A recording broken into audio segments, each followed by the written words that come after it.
मिलबै सर्वाधार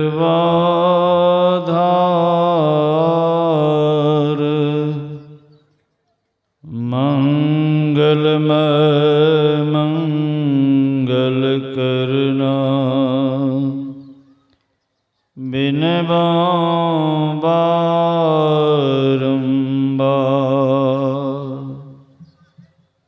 ज्ञान उदधेयर ज्ञान घना सतगुरु शंकर रो नमो नमो बहुबार सकल सुपौजन भो धन्य धन्य सतगुरु सुखदा महिमा कहे न जाय जो कुछ कहो तुम्हारे कृपा माते कछु न बसाए। बोलिए प्रेम से श्री सद्गुरु महाराज की जय। हम सब लोग एक साथ गुरु महाराज का जय जयकार करें, जिससे आप लोगों के बीच जो अनावश्यक शब्द हो रहा है सब बंद हो जाए। बोलिए श्री सद्गुरु महाराज, श्री सद्गुरु महाराज।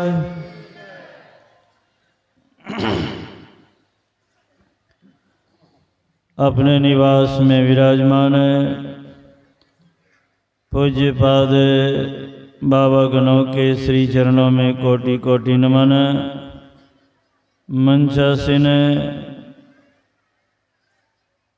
तीर्थों को पावन करने वाले पूज्य पाद बाबा गणों को मेरा बारंबार नमन।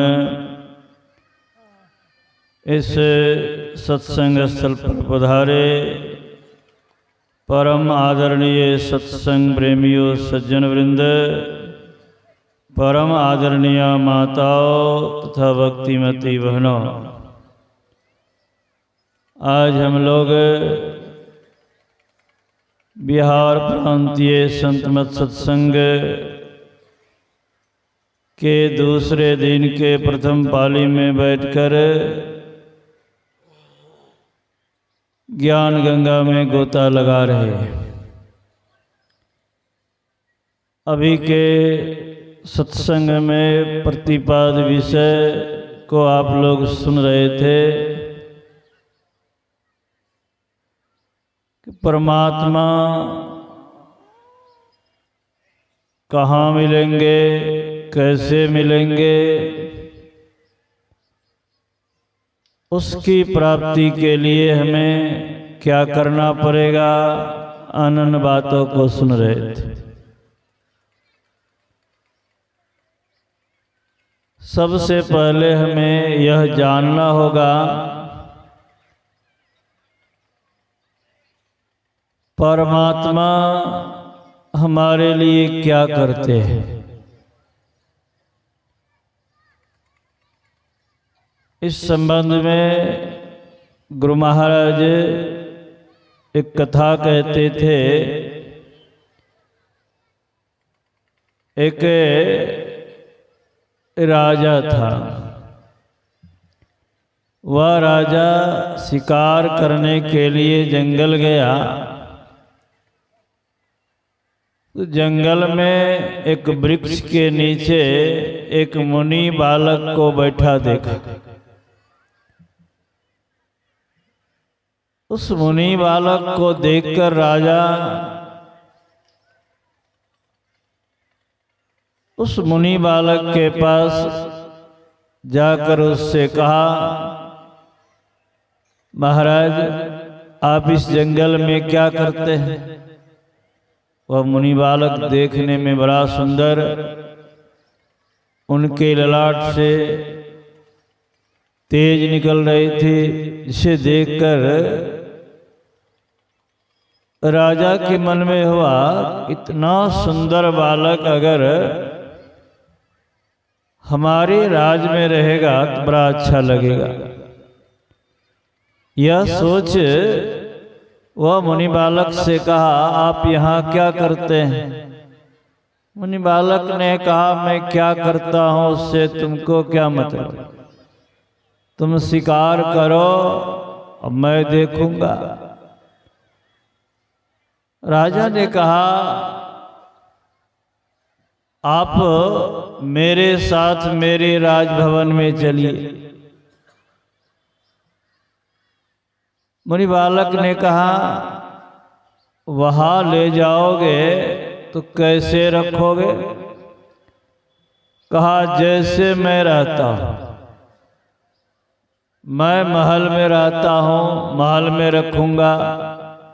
मैं जो खाता हूं आपको खिलाऊंगा, जैसा पहनता हूं आपको पहनाऊंगा।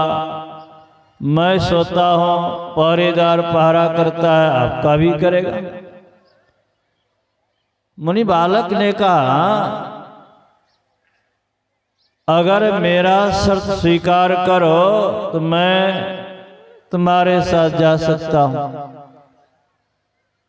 कहा, क्या शर्त है? कहा, शर्त है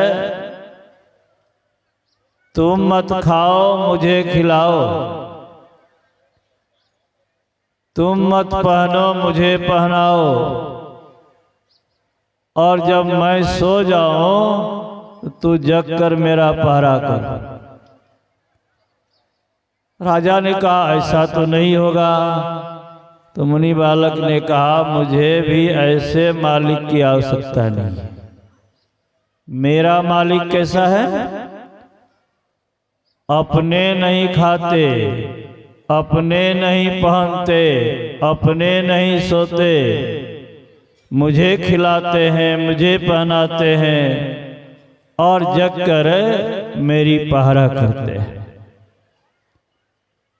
जो परमात्मा हमारे लिए इतना करते हैं, क्षण क्षण का खबर रखते हैं, उस परमात्मा के लिए हमें कुछ करना चाहिए कि नहीं? और उस परमात्मा के लिए आप क्या कर सकते हैं? हम लोग देखते हैं, लोग अपने बुद्धि के अनुसार मेवा, मिष्टान, फल फूल आदि जो है परमात्मा के शरण में, भगवान के शरण में रखते हैं। लेकिन पता है, हम यहाँ से जो कुछ भी लेते हैं वह उसी का है।